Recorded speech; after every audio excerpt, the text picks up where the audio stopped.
Rams, but the next session, let's talk about Istio. We haven't talked about Istio for I'm not even sure the conference yet. So the next session is from Vennam. Istio is faster, smaller, and easier than ever before. So let me go ahead and pull.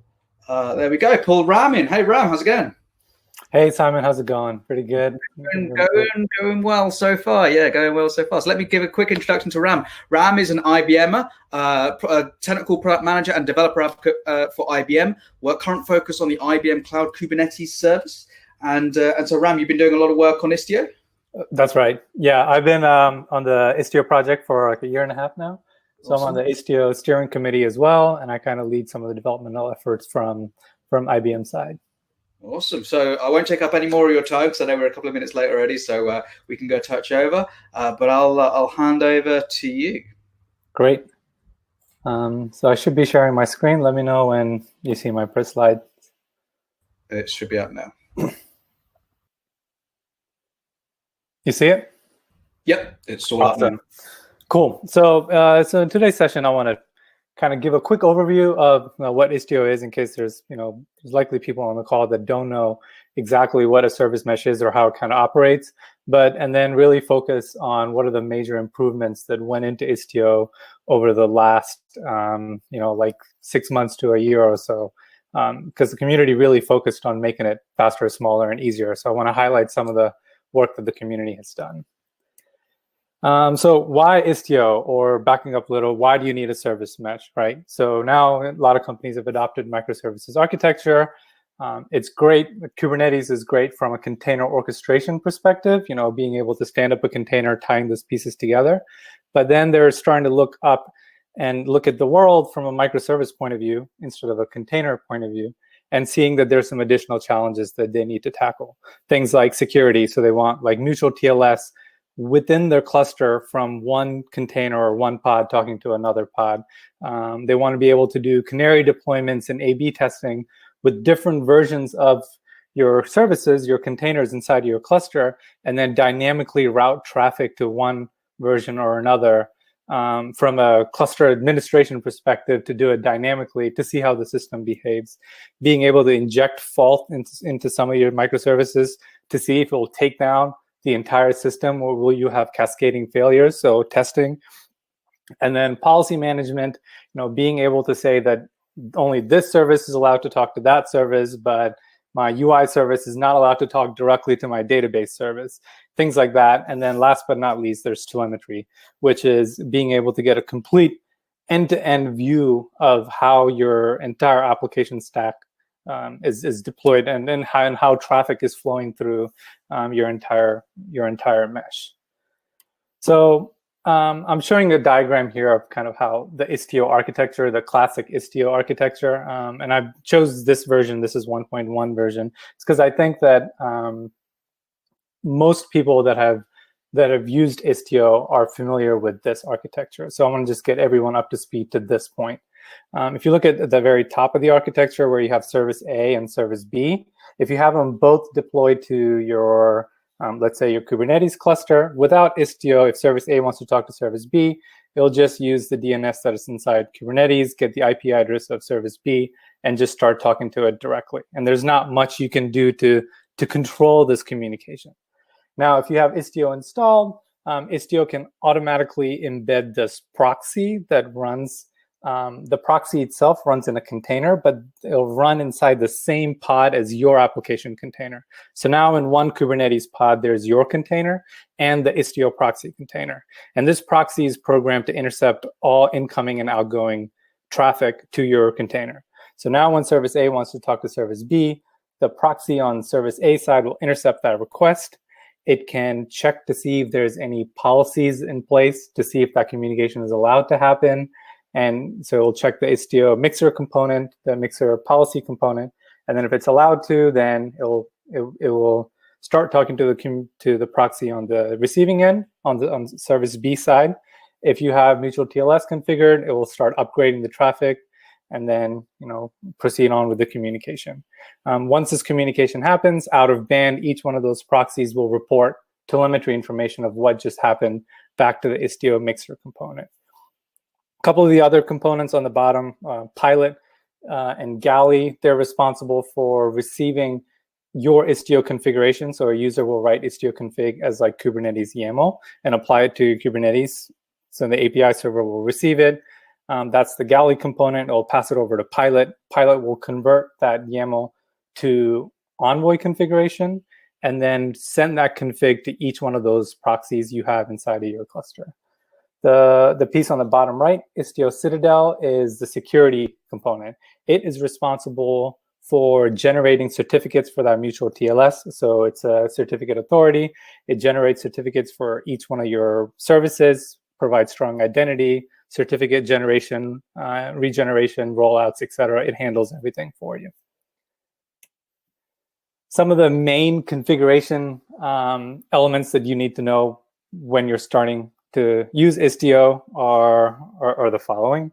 The first thing you'll need is the Istio gateway object. So this is essentially your load balancer that sits at the edge of your mesh.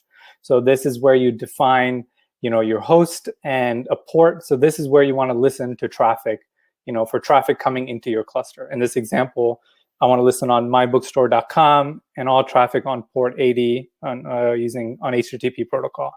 And that's it. So that's kind of like your load balancer just receives traffic, but it doesn't do any routing yet. So the routing aspect comes in the next configuration, which is Istio Virtual Service. So now you can bind a virtual service to a gateway and then say that, all of these URI matches, if it's /product page /x/y, if it matches any of these URIs, then if you look at the bottom of the YAML, then there's a destination, and that's your service. And say, okay, if it matches any of these URIs, then go ahead and send traffic to my product page service on that particular port. Moving on, this is also, virtual service is also how you can do canary testing. So if you wanted a subset of your users to get a different version of one of your services, it's as simple as this configuration file. This is saying that, if in the header there's a value for end user and it matches JSON, then only that one user will get routed to version 2. Everyone else will just get routed to version 1. So that's an easy way for you to dynamically do canary testing. Now you can also do things like, this example is showing header match, but you can also do on various values that are part of the header, right? Like all Firefox users get version 2, all mobile users get version 3, and things like that. You can also do traffic shifting. So if you wanted to be very precise and say I wanted 96% of my traffic to go to version 1 and 4% to version 3, things like that, Kubernetes out of the box can't give you that granular control. You can only control based on the number of pods, instances of pods you have running. Whereas with Istio, you can say you can be very specific and do traffic shifting down to the percentage level. You can also do fault injection. So this example is showing that it builds on the previous header match JSON example, but this time it says for JSON, if the header matches end user JSON, then that one user will get a 7-second delay when they're trying to talk to the rating service 100% of the time. So this is another way for you to make sure that you're testing your system for faults. So if for some reason one of your services responds a little slow, you don't want any cascading failure. So this is an easy way to test, and you can test directly in your production instance if you wanted to, because you're restricting it to your subset of your users. Policies. This is that example I covered before where you don't want your UI to talk to your database service. So with Kubernetes, it's kind of all or nothing, right? So with Istio, you can do really like layer 7 type of access control. This example is showing that principals, only this particular service account is able to make a GET request to the details service. And then you can bind that service account to a particular service. So you can get really granular on the exact verbs, the exact type of HTTP requests that each one of your services is allowed to make allowed to call one another. So it really is about like, building resiliency inside your service. So that's kind of like an Istio overview. So now I have like 15 minutes left, maybe 10, 15 minutes left. So now let's talk about, what changed in the last six months and then what to expect in the coming future. The big feedback we got with Istio 1.1. Istio 1.1 is when we told the community and our customers that like, hey, listen, Istio is enterprise ready. It's production ready. We're ready for you to deploy it at scale and then give us your feedback. But we believe it's ready for you to do it. And a lot of customers took us up on it, and they sure definitely did that. Some of the feedback we got was that incremental adoption is difficult.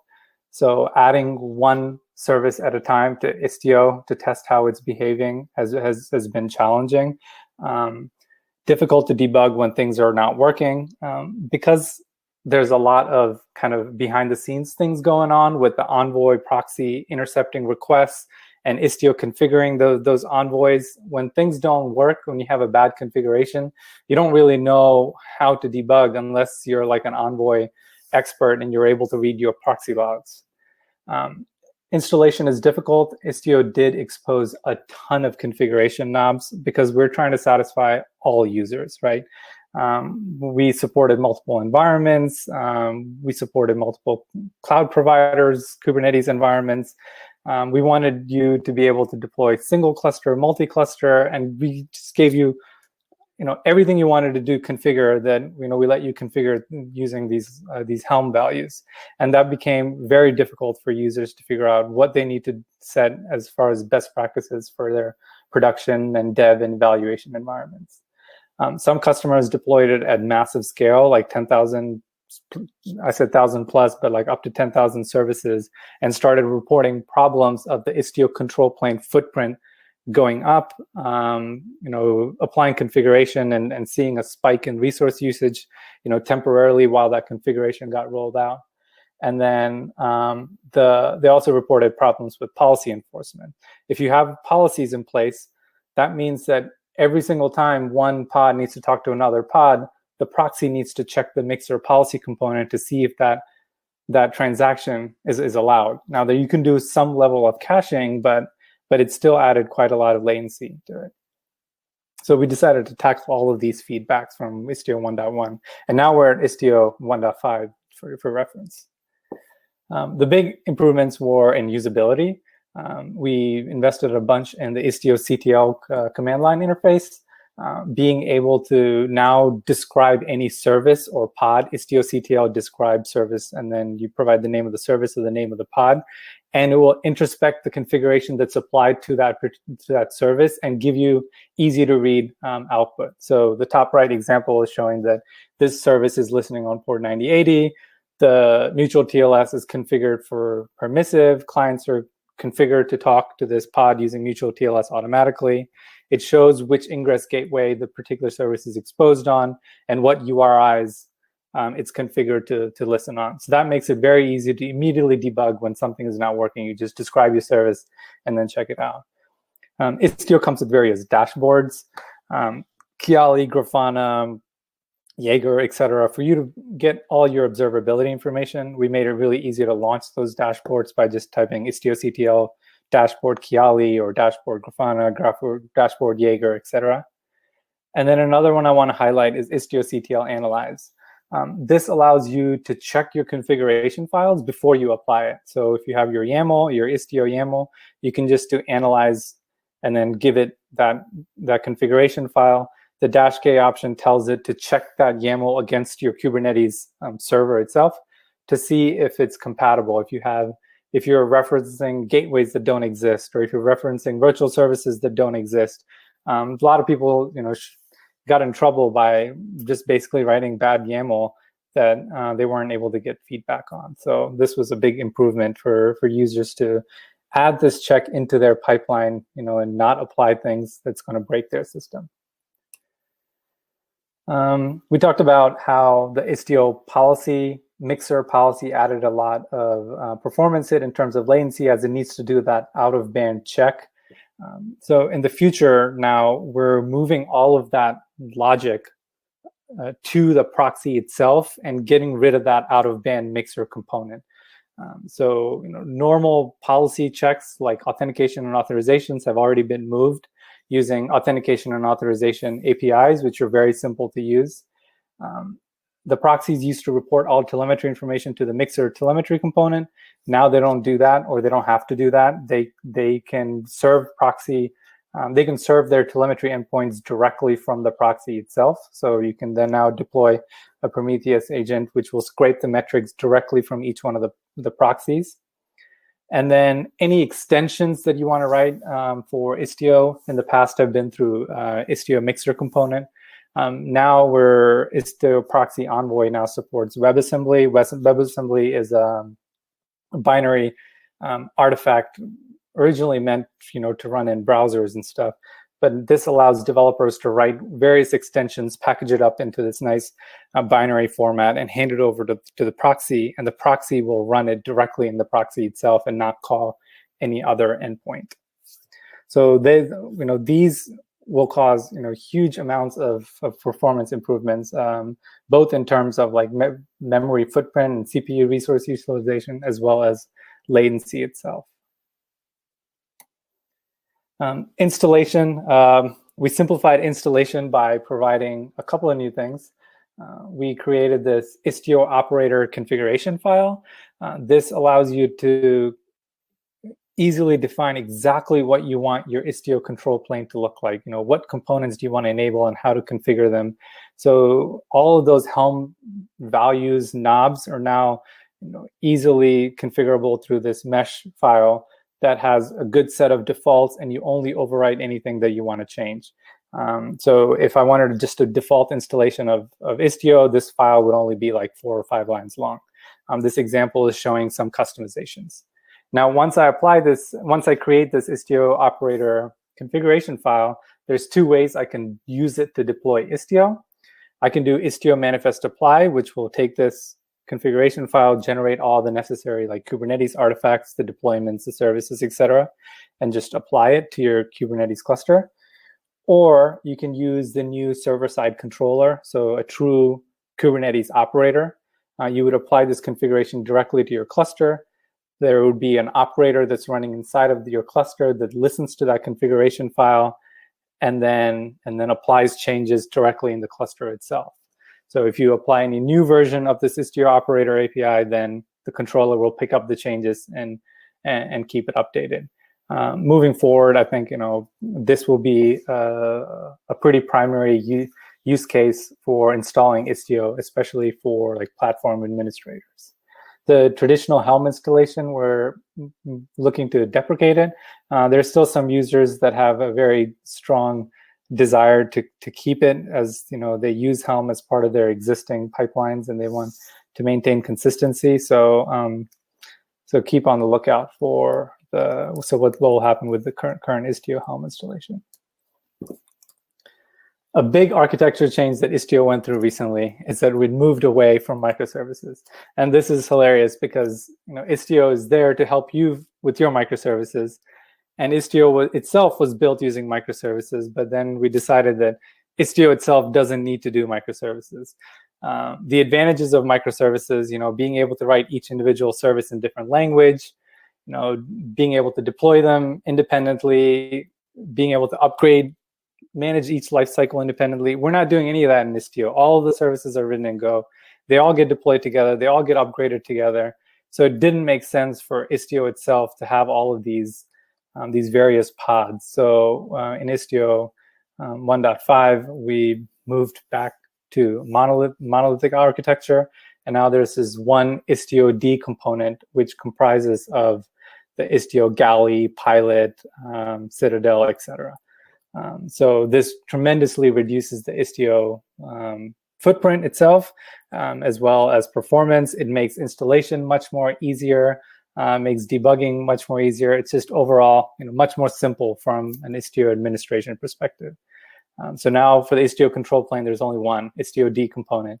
Now for data plane components like ingress gateway and egress gateway are additional pods that you can configure on top of it.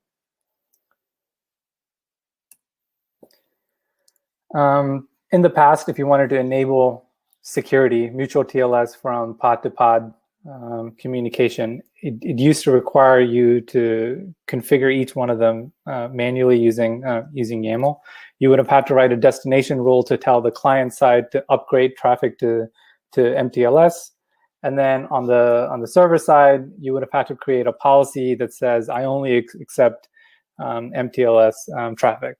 You don't need that anymore. You don't need this destination rule anymore. Now Istio by default is configured to automatically determine if it can do MTLS while talking to another service that has a sidecar enabled, then it'll automatically just bump it up and start doing it, and which makes incremental adoption much more simple, because it just eliminates that step of you having to figure out what services will support MTLS and what services don't, and now you're just kind of offloading that to Istio to figure it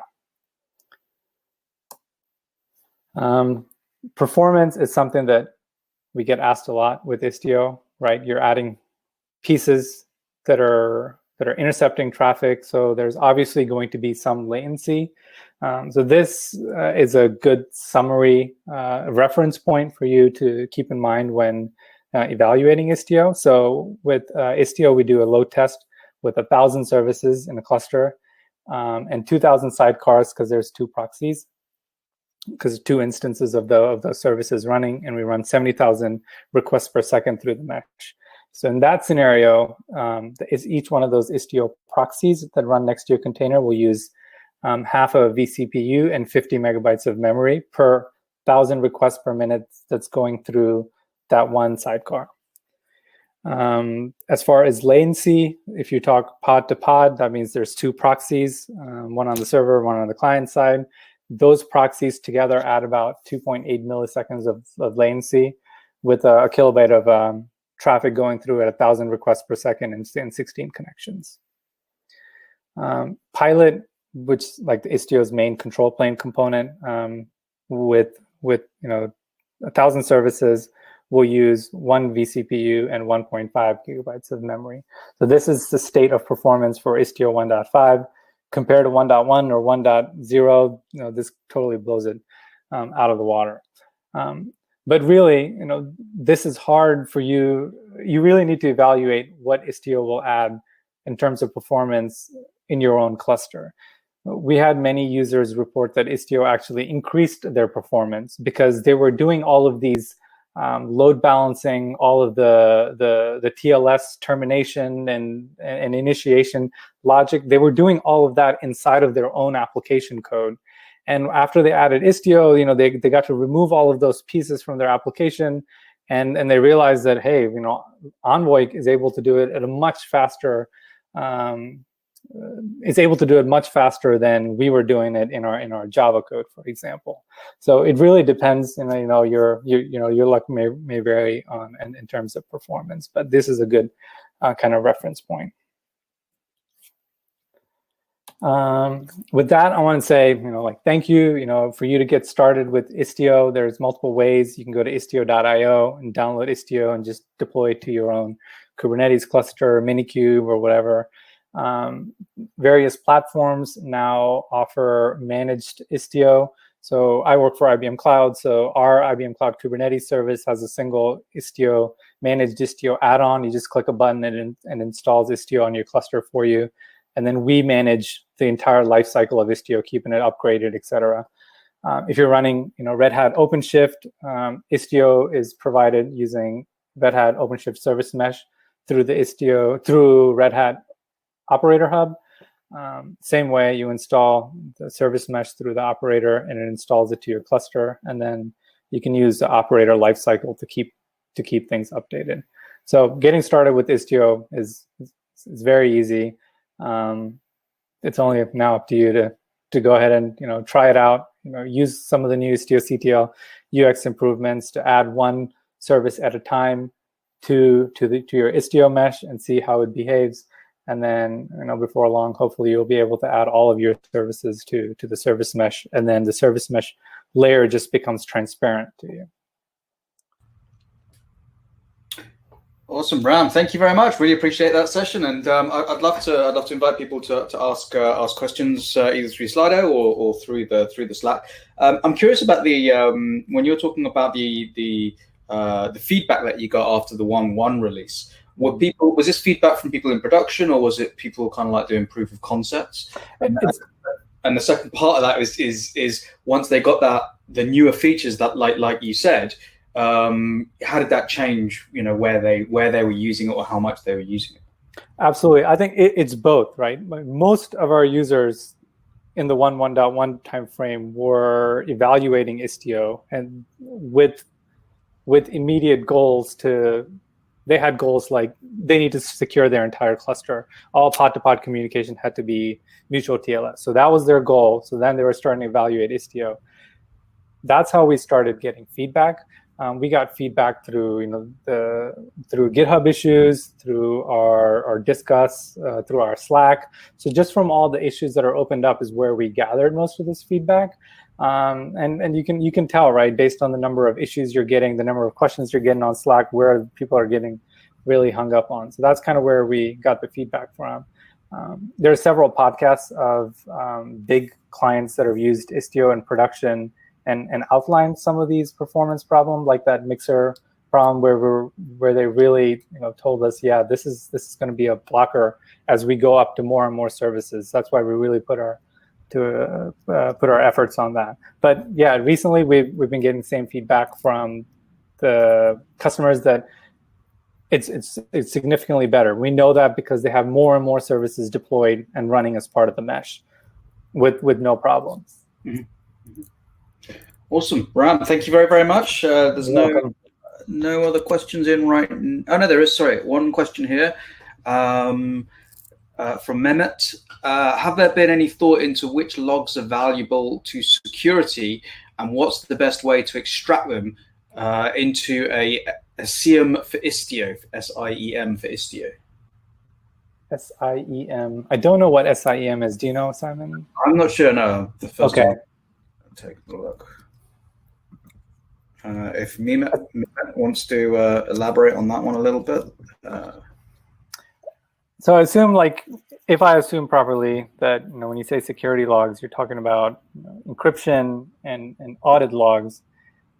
All of those, you can enable Istio control plane level logging and have access to all of those logs because they're all just pods running inside of your cluster. Right. It looks like it's security information and event management. Gotcha.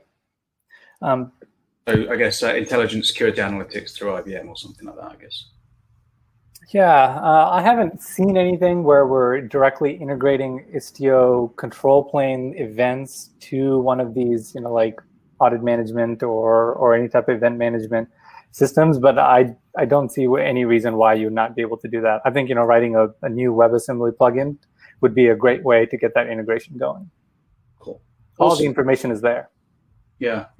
Excellent. Thank you very much, Ram. And if you wanted to continue the conversation, please feel more than welcome to go into the Cloud Native track channel on Slack, and you're more than welcome to discuss. Will do. Thank you.